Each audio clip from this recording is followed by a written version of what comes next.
Welcome to the Civic Sounds, a podcast by the American Corner Moi. Enjoy great conversations.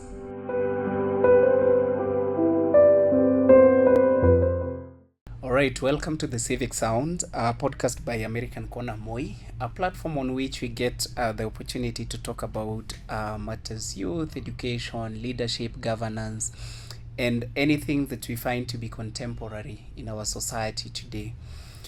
So today I have a guest. Of course, she's new to Kenya, right? Yes. Of course. So I'll just give you the opportunity to introduce yourself. Just tell us who you are, from which state, what are you here to do, for how long. Yeah, so welcome to our podcast. Okay, thank you for having me, Cavin. I'm very excited to talk to you about many different topics today. So thank you for having me. So I am an English language fellow, which is a program that's supported by the U.S. Department of State, and it's been going on since the 1960s, I think. Right now we have approximately 140 fellows in 40 states in 70 different countries, from 40 states and 70 different countries. I am the only one from New York. No, I don't know if that's true. Okay. From 40 different states. So. To qualify for the program, there are three things that you need. You need to be a U.S. citizen. You need to have 10 years of teaching experience, and you need to have a master's degree in teaching. Now, I don't have one in teaching, but they made an exception for me because I have 3 master's degrees in other things. So those are the 3 things you basically need. So I am here for 10 months. I'm living in Nairobi, and my primary duty is working at the Management University of Africa, which is located, the main campus is in Kajiado, which is south of here. So, and then my secondary duties are working at the American Corner and working for LPAC, which is the Teachers Association in Kenya. And I just want to say that I was so excited to get this fellowship. I had applied a year ago, actually. I applied a year ago, and I waited 6 months to get the fellowship because they don't necessarily match you according to your qualifications. They match you according to your skills, and so you have to wait a long time for a match. And when I found out I was coming to Kenya, I was so pleasantly surprised. This was like a dream come true for me. I'd wanted to come here my entire life. This is my first time in sub-Saharan Africa. Wow. And yeah, I've been here for not even 3 months now. Karibu sana, karibu Kenya. Welcome to Kenya. So you said, so it's them who selected for you or chose for you to come to Kenya, or you applied choosing Kenya? Right, that's a good question. Yeah. We don't really, they ask you what your preferences are when you fill out the application, but it's very unusual to get your first choice. Okay. So, yeah, you have to wait to see where you're matched. I mean, we're in 70 countries right now, so it was pretty wide open. But when I saw I was coming to Kenya, my heart skipped a beat. I mean, this has been on my bucket list. You know, I have my undergraduate degree is in anthropology, and I studied about the Maasai when I was in college a long time ago. So it had always been, in my mind to come here one day, and it's just a dream come true. Wow. So Kenya was your which option? First, second, third? No, it's good we know. It's good we know. Actually, to be honest, my first 2 choices were Africa and Asia. Wow. But in general, like we pick regions, So okay. I wanted to come to Africa or Asia. It wasn't specific about the country, but honestly, as I said, like Kenya was number 1, absolutely number 1 for so many reasons. And it's even better than I thought it would be. Yeah. Yeah, it's just great. Now that you've said it's even better than you thought it would be, so my question would be like, what is that moment or that thing that you thought or that you've learned about Kenya, maybe our business environment, our culture, how we interact with people, something that you could have never learned on your textbooks back at home. Yeah. That's a good question. So I think the number one thing is that the kindness and the generosity of the people and the friendliness of the people. So I mean, that is just something that you can't read about it. You have to experience it. I mean, people have just opened up their arms for me. No matter where I am, people are really friendly and they want to help me and they want to get to know me and all of that. So that's definitely there. Some other things that I was kind of surprised at, like in terms of education, Kenyans speak 3 languages fluently. Now, I had no idea about this because I'm a linguist, right? I teach English, and I know how hard it is to learn languages, and I learn languages myself, and I am just so impressed with the way every single Kenyan knows their mother tongue. They know Swahili and they know English, and they have to go to school to learn Swahili and English. They don't grow up speaking that. They grow up speaking their mother tongue. So I think they're doing something right in the education system early on, because I'm yet to meet a Kenyan who doesn't speak English. Maybe if I leave Nairobi I will, but in Nairobi for sure. I mean, almost everybody speaks English here. So what else? Okay, I was also really surprised at the tribes. There are about 42 tribes here, and people are very attached to their tribes, and they'll tell you what tribe they're from and what their tribe is known for, and so I didn't know that. That was a light bulb that went off in my head. And then in terms of the business, I'd always heard that Kenya was a country of entrepreneurs, and I just never realized how powerful that is until I came here. I mean, just seeing the entrepreneurship and the innovation, and it's everywhere you look, everywhere you go, you see people, they have side hustles and trying to make a living just, in their small little way, and that is really something that was, I had heard about that, but as I said, you have to see it in person to really experience it. Wow, the creativity and all that. And not that you talked about kindness, I remember the other time you were telling me, you were telling us how everybody, whenever you're walking in the streets, they are like, how are you, so you are like, what if I tell them I'm not fine, what are they going to do about it? But I think that is in our culture, like we that kindness is in our cultures, like the different cultures that we have. Like people just want to know how you are, even if you're not fine. Actually, there is a meme. You know memes, right? Of course. Yeah. So there is a meme of a car, a damaged car, on a highway. So this car is damaged from behind or from the back. So now people say that is a Kenyan literally telling you I am fine, yet they are not fine. Yet they are not fine, you see. So wow. basically that you is, send that to me. I yeah. want to see that. That's very, very fun. I'll look for it. I'll look for it, and then I'll share that. So I know you said you have 3 masters, right? And of course the amount of work experience that you've built in the US and all that. So how do you feel like the American education system adequately prepared you with the cultural intelligence or even the cultural capital to be able to effectively and adequately interact with different people from different cultures? That's a really good question. So the American system is different in that I think it's different in that we really emphasize critical thinking and flexibility and liberal arts. So I went to a liberal arts school, and it was very, very flexible.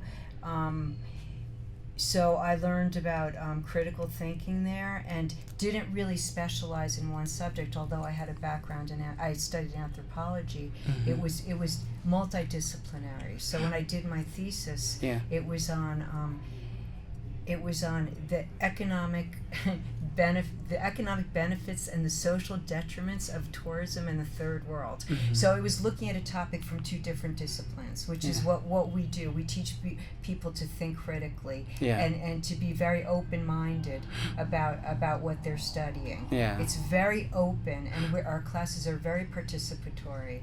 It's they're interactive. We interact with our professors. The professor doesn't lecture. He really elicits information from the students. So I think it's different in that way, and I think that really prepared me to have a certain mindset that coming to a country like Kenya, which is so different from my own country. I think I'm more open-minded than I would have been had I not had this kind of educational background. Wow.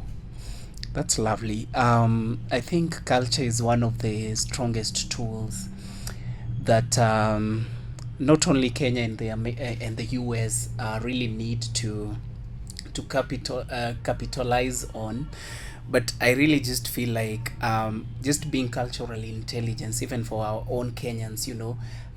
Currently, our government is running a program called Kazi Maju, where like they are outsourcing for job opportunities for our graduates back at home to go and work there. And I think one of the highlights is that lack of cultural intelligence has led to so many of them, not succeeding in their roles. You go to another country and you realize that things that are basic back at home are actually sort of a luxury in that other country. Things that maybe you can get away with back at home, you can't get away with up there. So it's a good thing that your system actually prepared you to effectively interact with Africans. I will say that part of it's also my personality. Wow. Okay. And the things that I chose to study. Okay. Which are these things other than anthropology? Okay, so I have 3 master's degrees, as I mentioned. The first one is in travel and tourism, and the second one is in architecture. I studied architecture. I actually went to Harvard to study architecture. And the reason I studied architecture is it was a family business. So I was always supposed to be an architect, although my passion was really in language and culture and all of that. But this was like it was supposed to be my destiny. But I got to the point where I wanted to really follow my passion. And then I went back to school and I got an MBA. Wow. So I also have a business degree. Wow, that's lovely. You're well packaged in terms of education I love going background. to school. That's why I became a teacher, because honestly, I could never stop going to school. Wow, that's nice. So now that you've been to Nairobi, and which other country? You mean here in Sub-Saharan Africa? So the only other place I've been to is Rwanda because we had a conference there, but I wasn't even there for a week. Okay, so you've been to Kenya, you've been to Rwanda, but let's focus on Nairobi. Okay. So what is that cultural nuance that you've picked up in Nairobi that you'd maybe advise an American startup that is looking to venture into Kenyan market, that you'd advise them against or for, just in case they're looking to avoid culture shock? Well, I just love talking about this topic because, again, it goes back to my anthropology days, because when I was in school, we learned about how there are different types of cultures. There are high context and low context cultures, and high context cultures focus on indirect communication and social structure and authority centralized, and low context cultures are the opposite. That's direct communication and social structure and authority is decentralized. So when I came to Kenya, I realized that you are at one extreme and we are at the other. So we are the quintessential low context culture, and you're the quintessential high context culture. So within that, we have some issues with communication. We are direct and you are indirect. I found that I've not even been here 3 months, but one thing that I've noticed is that Kenyans cannot say no. If you have a question about something, they'll say, yes, it's possible when it might not be possible, whereas Americans will tell you right away when something's not possible. Yeah. And the other thing is that you need a lot of patience here that Americans don't have. Why does it take a half hour to make a cup of tea? I started at the beginning, it was very annoying to me that I would have to wait so long for everything. But then I said, you know what? Let's turn this challenge into an opportunity. Let's say if I have to wait a half hour for a cup of tea, I can just take in my environment. I can absorb my environment instead of worrying about my tea, right? Yeah. I can look around. And when I changed my mindset, I started noticing things that I'd never noticed before. Wow. So yeah. Yeah, time is one of our biggest issues, because it's not quite easy for an African to manage time effectively. But I think that again can be attributed to a number of factors. Maybe you could talk about traffic jam, all these things and all that, but maybe not to delve into that so much. But you understand that the current American administration is big on commercial diplomacy, right? And even one of the programs that we're running that you actually participated in, that is the Kenya Tech Frontiers, is actually one of the initiatives that they are using to enhance like commercial diplomacy. So you as Catherine, at the host university where you are, everything that you're doing in Kenya and in Africa, how are you using that to enhance that commercial diplomacy aspect? Because commercial diplomacy is an arrangement where both parties benefit, right? It's a give and take, right? So it's a give and take. So we give, you take, you give, we take, like that. So how are you using the program that you're participating in to advance that? Yeah, commercial diplomacy. Okay, commercial diplomacy. Yes. So, because I'm going to just talk a minute about my host institution, Yeah. which is, like I said, it's the Management University of Africa. And so what am I doing there? I am really trying to emphasize that, as I mentioned before, the student-centered classrooms. So I'm just trying to teach them that way of educating, because that's going to work out. That's going to help in the long run for us to understand one another. Yeah. So changing the way that we educate. So that's really important to me. And another thing is the technology, because I think that I don't have a lot of experience yet, but I feel that we are, in our classrooms, we are much more technologically advanced. Down in Kajiado, there's not even a smartboard. There's not, if I want a projector, I have to get there early and set it up, Whereas in America, we have all of this technology at our fingertips. Yeah. So I think that those are some things that I'm trying to help out with, so that we can have a better relationship in terms of commercial diplomacy. Yeah. And yeah, I mean, I understand that we've changed our focus. The U.S. administration now is saying trade, not aid, and that's really important, because Yeah, sure. when I was growing up in the United States, it was all about aid. Yeah. Africa was a poor continent, and we were going to help them. Of and now course. it's different. Now we're beginning to look at it as an opportunity Yeah. to share and be partners, rather Wow. than, as I say, like a handshake rather than a handout. Yeah. Yeah. Wow. I'll take note of that. I made that up. And shake rather than handout. Wow. Okay, proceed. Okay.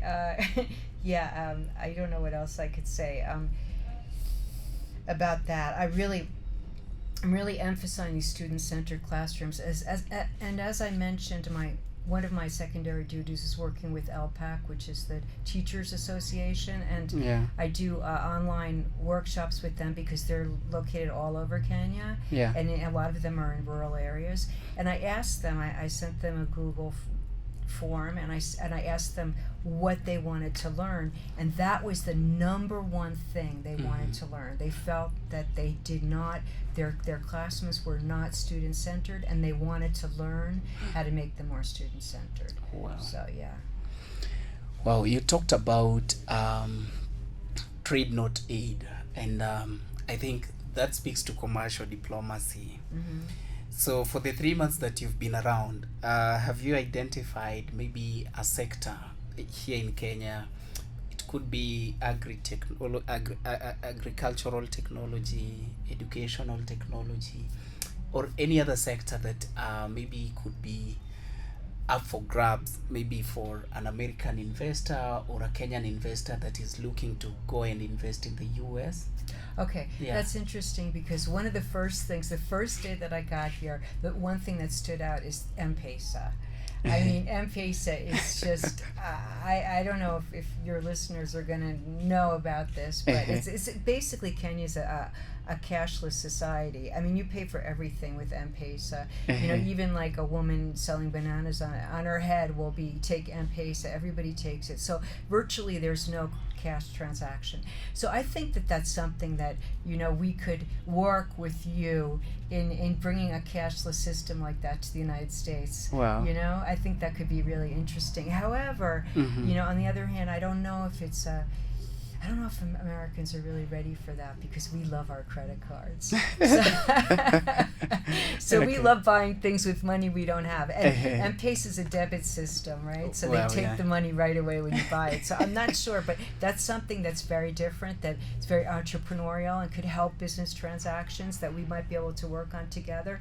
Another thing is the ed tech, because I find that Kenyans' education is very important to them, and as I said earlier, we're pretty much ahead in terms of technology, and I am a big supporter of ed tech tools. I have a huge ed tech toolbox, and I love teaching with ed tech. I think it makes the class more engaging, more interactive. You know, the students love it, and I really do it as much as I can. So I would like us to, maybe partnership in that area. We could do something with that. And thirdly, I don't know a lot about this topic, but I'm going to bring it up because we're sort of like talking about this now, and that is mining. You know, a lot of people are talking about how we can be partnerships, because I know that you have a lot of minerals here that we could work with you in some way, because we're looking for minerals too. So I think those are the three. There is a joke I wanted to make about that, but allow me keep it for to myself. Maybe I'll make it behind the camera. Okay. I know we have like so much mineral, and even from the village where I come, we have like gold deposits. Really? You know, yeah, we have gold deposits. I should be rich.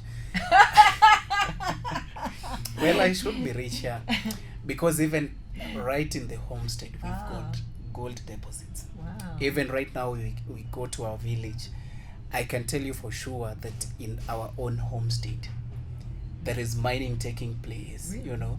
Okay. And I think technology is really, really key when we try to think of how technology can aid into that, of which I know it's already playing some part, because we have those detectors. Oh. Yeah, they are detecting tools or detection tools. They place it on the surface, and it's able to detect whether gold is there or not, and it's able to tell how deep it goes. Yeah, so how deep it goes. So I think that is very, very important. I don't know if you've ever heard about the word business traveler or business travel. Okay, but in what context? Maybe somebody just traveling to another country for business, or maybe to get something. Once he or she is done getting that thing, then she leaves. Okay. Yeah. You've ever heard about that? Yes. You said you have a degree in tours and travel. Yes. Wow. Lovely. So now Of course, being around and working in an institution of higher learning, interacting with Kenyans, both old and young, you get to listen to their ideas. I am glad you run a program at the American Corner Moi called Catherine's Corner. And I think that such kind of platforms allows you to interact with so many people from different or various demographics. And you get to interact with them closely. So, what role would you say maybe the institution where you are posted currently has played to help you interact with us, or interact with Kenyans, or interact with the people around you, like you're part of them, other than being a business traveler who just came to for a program, an exchange program, and then will leave at some time? Yeah, that's a good question. Yeah. I business traveler. It's just so different from what I'm doing right now because I feel like I'm such a part of the community here. Wow. Fellows are put in communities with where they're often they're the only foreigner. Yeah. So I live in a community in Nairobi West where I am the only foreigner, and so I've really become part of the culture there in just 3 months that I've been here. I know the people. I talk to the people every day.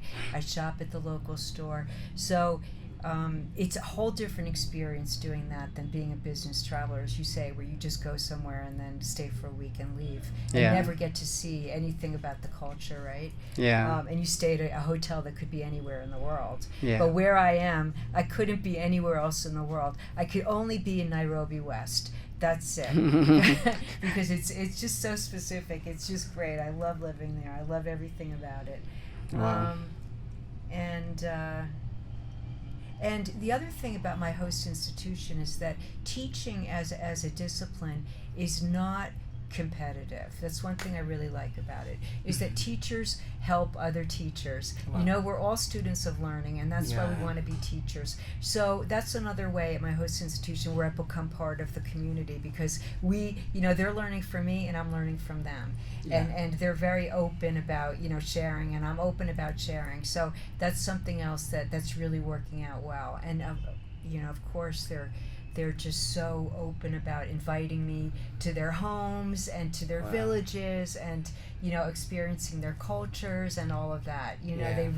They want me to get more out of as much as possible out of Yeah. my fellowship and get to know the culture as much as possible. Wow. That's lovely. I told you that's my school as well. Yeah, you did Yeah. tell me. But there are two campuses. You're in South Sea, right? Yeah, at South Sea. Yeah. But I do open distance learning. Oh, right. Or That's Dell, right. right? That's right. Yeah, so you're going to be here for 9 months, right? Yeah, 10 months. 10 months? Okay. Maybe I pray they extend it with some years, or Me maybe too. you go, I would love to or stay. maybe you go back home and then plan now to come back by yourself, right? It's possible. Yeah, it's very possible, and you're always welcome to Kenya. So how do you feel maybe the experience that you're getting right here in Kenya or in Africa is preparing you to become a valuable asset when you go back home? Because I know for sure, as Africans, every time we leave this continent, we go to maybe Asia, or we come to America, or we go to Europe, when we come back home, I mean, everybody wants to give you that attention. They want to listen to you. How was it? What was the experience? Tell us about even the behaviors, the cultural behaviors there, and all that, including business behaviors, consumer behaviors, and all that. So how do you feel like your stay here is already preparing you so that when you go back home to the United States, you become an asset? Mm-hmm. Yeah. Yeah, that's a good question. I mean, I hope that this experience is not just personal for me, because I really want to share it as much as possible. And what I was thinking in terms of that is that, I've studied my whole life. I've studied about cultural communication, and I'm just fascinated with that topic, but it was never specific. It was always in general. But now I know about a specific country and a specific culture, and I feel like that's something that I could really contribute. Yeah. You know, I could give workshops at businesses, or I could write about it. You know, I love to write, and that's something that You love to write? Oh, Wow. I love to write. I used to be a journalist too, so Okay. Broadcast? No, Print? yeah, print. Wow. Yeah, print. Okay. Yeah. So I love to write. I Mhm. I just love playing with the English language and playing with words and all of that. So I would love to be able to write about my experience here and Mhm. how, you know, cross-cultural communication, and yeah, and also the other thing is that this is something else that surprised me. You asked me earlier in the interview, but we have some of the same values Mhm. that a lot of people don't realize. And the reason I realized this was because, you know, we have this Freedom 250 event coming up where, you know, July 4th, 1776, it's going to be 250 years ago. Yeah. And I mention this to Kenyans, and I say, you know, we were a British colony too, and they're like, really? No. And I say, yeah, we were. You know, we have that in common, and they don't realize that. I mean, for you it's more recent, but for us, we have democracy in common. You know, freedom and democracy, we have that in common. We've talked about the tech. You know, we have that in common because you have this what do you call it? Silicon Savannah. Yeah. That's outside. Yeah, Silicon Savannah. Nairobi. So you have this, you know, tech and this innovation sector thing going on. But the third thing that we really have in common is the love of sports. You know, this is something that I've been thinking about recently. I know you're one of our greatest competition when it comes to athletics. When it comes to athletic competitions, you do take so many goals, but at least we're all always somewhere next to you or close to you. Okay. Yeah. All right. Yeah. I always think about the marathon runners who come to New York, and the winners are always the New York Marathon. They're always Kenyan. You know, and I think about, I know that you also love basketball here and all Yeah, that. true. But I want to just give you an anecdote that really made me feel good. Mhm. So as I mentioned, I live in Nairobi West, and there's a lot of traffic there and everything. And one morning I woke up and there was no traffic, and I realized it was a Saturday morning, and I realized that they were doing a run. The kids were running for the people who didn't have Bibles, the Bible list. Wow. Bible list, which is a word that doesn't exist in American English. They were running for the Bible list, and they were raising money. So I had to talk to them. So I went up to a bunch of kids, and they surrounded me, and of course, they always want to touch my hair. So after and I want to touch theirs, but after they touched my hair, I said, "Do you know where I'm from?" And for some reason, they all knew. Sometimes they don't know, but they said, "You're American."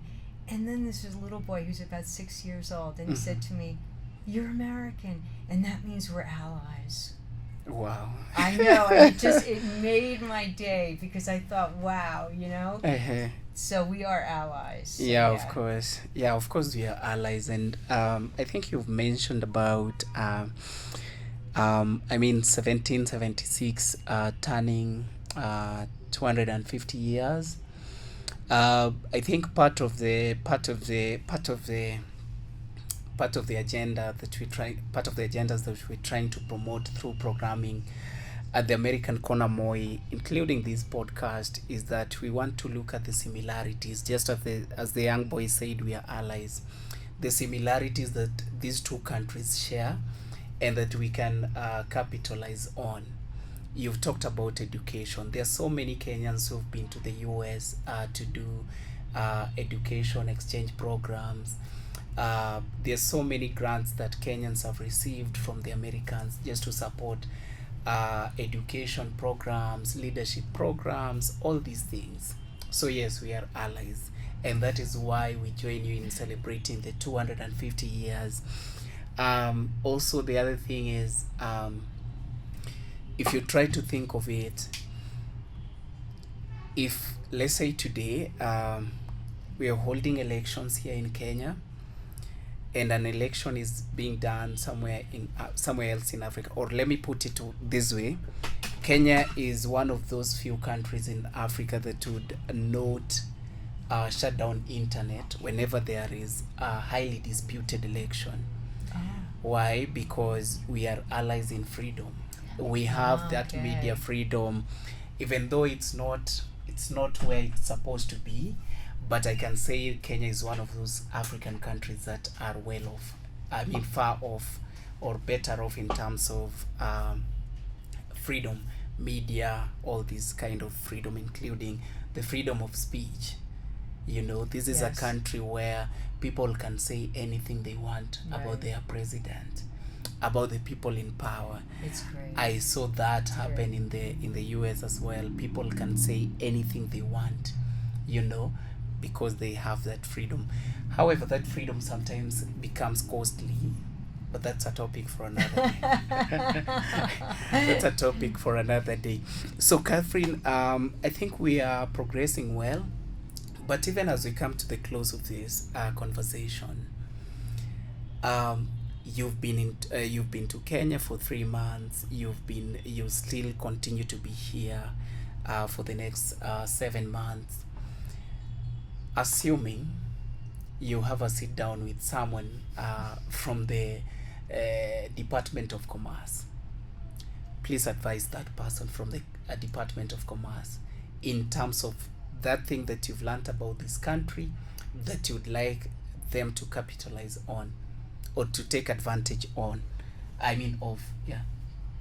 Well, I think the biggest thing here is definitely the entrepreneurial spirit. I think that's the thing that really stands out. Wow. And they need to capitalize on that because there are so many young, ambitious Kenyans. Wow. You know, I think that your population is growing much quicker than ours is. So I think that these people are excited to get out there in the workforce and get jobs and make a difference. They're hardworking. And by the way, their English is perfect. Wow. You know, really perfect. So I think that's something that really stands out because they have all the ingredients it takes. And we should be able to capitalize on these young people who really want to get out there, these young Kenyans with this talent. Wow. Yeah, our English is good, honestly. And I'd even given you a story of how my English as a subject changed my name from Cavin to Cavin. That's another story for another day. So that means there is no language barrier between the two countries. So it makes it easier for such kind of commercial exchange programs. Now talk to that young Kenyan or that Kenyan who is looking to go to the United States. What is it like maybe coming to the United States of America as a young Kenyan, ambitious, because we know of so many Kenyans who've come to America and they've equally made it. We know of so many Americans who've come to Kenya and they've equally made it. So now talk to that young Kenyan who is looking to come and invest in the United States. Well, I think that the United States, I often ask myself how the United States is different from other countries, and one of the things is that I think the American dream is alive and well. You know, I really think that we're a classless society. I mean, you can come from a lower class background and not have a lot of money, and you can make it in the United States. I mean, that's why immigrants love to go to try to make it in the U.S. So that's what I would say, that there are so many opportunities there, and you just need patience to find the one that's good for you, because they exist. You know, they exist, and they're there to take advantage of, but you need the patience to find them. Wow. That's all. All right, thank you so much for the piece of advice. Have you ever been to a kibanda for lunch? Yeah, I have a lot of them in my neighborhood, but I didn't know what they were called until recently. And there's also a slang. What's the slang? Kibandaski. Yes. Kibandaski. That's the slang. Yeah. Yeah. Well, I've been to lots of them in my little neighborhood down there in Nairobi West. Yeah, it's great. What's been your favorite dish? Well, of course, I love chapati. Okay. And I didn't know that chapati. I always thought of it as being Indian, and I was really surprised that it's so popular here. I mean, people Wow. eat, yeah. And there's a woman who has sets up her business underneath a tree every day, Yeah. and she just sells her chapati, and from 7 o'clock in the evening, not before, but she rolls out the dough and does the whole thing, Wow. and I go to her all the time, and we have a good relationship. So that's probably my favorite thing to get. Okay. Yeah. Chapati. We call it chapo. Chapo, you call it? Chapo, yeah. You can call it chapati, or there is a slang for it, chapo. Okay. Yeah, just shortened chapati. Yeah, that's nice. What else have you experienced in Kenya that So I've eaten a lot of tilapia. tilapia? I've eaten a lot of tilapia because Wow. I'm a big fish lover, and Huh? there's actually in my neighborhood there are women who sell tilapia. Wow. And there's a bank, and I think they're sponsored by the government, and they all line up there every day and they just sell their tilapia, and I need to talk to them because I think that's just amazing. It's really delicious. They must be tilapia. from my community. You think so? I'm from a fishmongering community. Oh, okay. Yeah, the Luo community. We are known for fish. So they say that fish has those nutrients that allows us to be intelligent. So they say the people from my community are a bit intelligent. Really? So wait, is that where Obama was from? Yeah, that's where Obama is from. I thought he was from there. Isn't Good. he That's why he's so intelligent? smart, right? Yeah, he's because so he smart. grew up. Well, he didn't grow up here, but Yeah. fish is Yeah, supposed to no, be no, the great genes food. never run away. The genes, The genes never yeah, run away. they They never always stay with you. yeah, they will always Okay. keep evolving in different generations. Yeah. Yeah, And by the way, the tea and the coffee. yeah, the are tea and the really coffee. good. Wow, Yeah, that's something. that comes from Rift Valley. Oh, the Rift Valley. Yeah, tea and Central Kenya. Okay. Yeah, I need to Central visit Kenya. these places. Yeah, you should. You should. You have like 9 months. I Yeah. mean, not 9, 6 months. No, 7 months. Yeah, so you have a lot of time. Okay. Yeah. So thank you so much, Catherine. It's been a pleasure talking to you, of course. And I know before the 7-month lapses, we are going to have, I'm going to create another time so that at least now we talk about the holistic experience. Okay. Yeah. That would be great. I'd love Holistic that. experience. So thank you so much. Thank you, Cavin. And to our audience or our viewers, thank you so much. And I'll see you in the next episode. My name is Cavin Apodo.